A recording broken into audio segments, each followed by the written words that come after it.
मंडळी, अमित ठाकरेंचा मारणारच असा इशारा, साठे कॉलेजचा राडा आणि जिंजींच्या सदस्य नोंदणीवरून पेटलेलं हे सगळं राजकारण. काय भानगड आहे ही सगळी? तर मुंबईच्या विर्ले पार्ले येथील सुप्रसिद्ध साठे महाविद्यालयाच्या मुख्य प्रवेशद्वारावर महाराष्ट्र नवनिर्माण विद्यार्थी सेना आणि भाजप प्रणित अखिल भारतीय विद्यार्थी परिषद यांच्या कार्यकर्त्यांमध्ये जोरदार राडा झाला. दोन्ही संघटनांच्या कार्यकर्त्यांमध्ये तुफान धक्काबुक्की देखील झाली आणि शेवटी विले पार्ले पोलिसांनी मध्यस्थी करत परिस्थिती नियंत्रणात आणली. पण या घटनेनंतर मनसेचे अध्यक्ष अमित ठाकरे यांनी पत्रकार परिषद घेऊन थेट इशारा दिलाय की मुलींचा हात धरल्यावर आम्ही मारणारच. अभाविपाचे म्हणजेच अखिल भारतीय विद्यार्थी परिषदेचे कार्यकर्ते मुलींना खेचून नेऊन नाव नोंदवत होते. आमच्या नादाला लागू नका, जिकडे राडा कराल तिकडे मार खाणार. तर दुसऱ्याच बाजूने अभाविपाचे मुंबई महानगर मंत्री अभिषेक पवार यांनी सर्व आरोप फेटाळत म्हटलंय की दोन विद्यार्थिनींमध्ये झालेल्या गैरसमजामुळे हा सगळा वाद झाला होता. आमचा मनसेसोबत कोणताही वैयक्तिक किंवा संघटनात्मक असा वाद नाहीच आहे. पण प्रश्न हा उपस्थित होतो की कॉलेजच्या गेटवर नव्याने प्रवेश घेतलेल्या जेनजी विद्यार्थ्यांच्या सदस्य नोंदणीवरून सर्व राजकीय पक्ष आणि त्यांच्या विद्यार्थी संघटना एवढ्या का पेटून उठल्यात आणि हे सगळं राजकारण जाणून घेऊया. त्यामुळे व्हिडिओ शेवटपर्यंत नक्की बघा. नमस्कार, मी पूजा आणि तुम्ही बघताय सत्य पे सत्ता. प्रश्न तुमचे, आवाज आमचा. आता इथे सगळ्यात मोठा प्रश्न आणि घटना लक्षात येते ती म्हणजे मुंबईच्या साठे कॉलेजच्या गेटवर काय घडलं. मुंबईच्या कॉलेज कॅम्पसमध्ये ऍडमिशन पूर्ण झाल्यानंतर सर्वच विद्यार्थी संघटना कॅम्पस कनेक्टसाठी आणि नवीन सदस्यांच्या संख्या वाढीसाठी नोंदणीसाठी स्टॉल लावत होते. मनसेचा दावा असा आहे की मनसेचे कार्यकर्ते गेल्या 15 दिवसांपासून शांततेत साठे कॉलेज बाहेर नोंदणी करत होते. त्यांनी कॉलेजच्या नियमानुसार गेट पासून आणि काही अंतरावर स्टॉल लावला होता.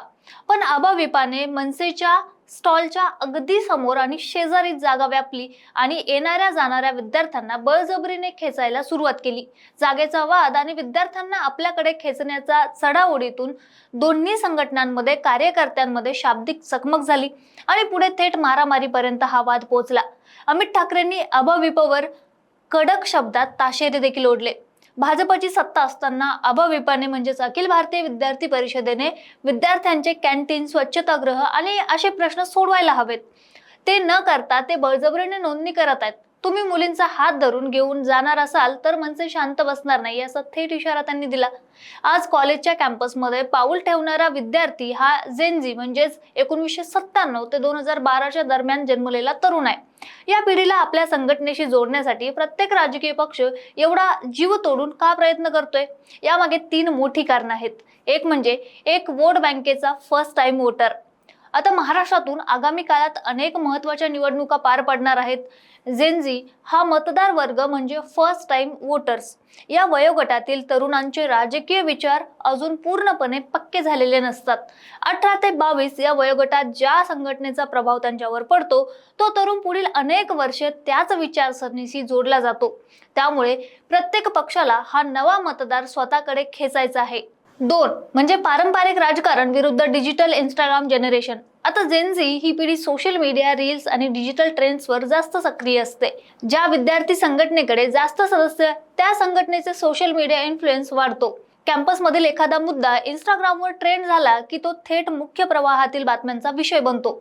आणि म्हणूनच अखिल भारतीय विद्यार्थी परिषद असो किंवा महाराष्ट्र नवनिर्माण विद्यार्थी सेना असो, प्रत्येक संघटनेला आपल्या नोंदणीचा आकडा दाखवून आपणच तरुणांचे खरे नेतृत्व करतो हे सिद्ध करायचं असतं.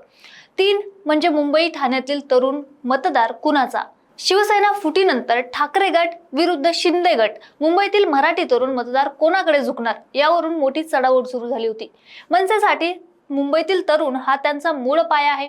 भाजपा आपली विद्यार्थी संघटना म्हणजेच एबीव्हीपीच्या माध्यमातून मुंबईतील नामांकित कॉलेजमध्ये उदाहरणार्थ साठे कॉलेज असो, चेतना, रुईया, वजे इथे आपले जाळे मजबूत करत आहेत. मनसेला वाटतंय की अभाविपा त्यांच्या पारंपरिक बालेकिल्ल्यात घुसखोरी करत आहेत, तर अभाविपाला वाटतंय किंवा राष्ट्रीय स्तरावरील आपली ताकद मुंबईत दाखवायची आहे. या वर्चस्वाच्या लढाईतूनच हे सगळे राडे घडत आहेत. अमित ठाकरे हे महाराष्ट्र नवनिर्माण विद्यार्थी सेनेचे नेतृत्व करतात. राज ठाकरेंची ओळख नेहमीच आक्रमक आणि खळखट्ट्या राजकारणी म्हणून आपण बघितली आहे.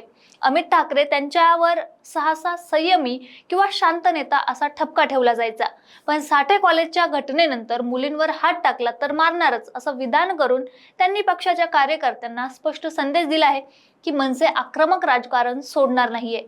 आबा विपावर म्हणजेच अखिल भारतीय विद्यार्थी परिषदेवर विद्यार्थिनींना बळजबरीने खेचल्याचा आरोप करून अमित ठाकरेंनी या वादाला केवळ 2 संघटनांमधील भांडण न ठेवता विद्यार्थिनीच्या सुरक्षेचा मुद्दा बनवला आहे.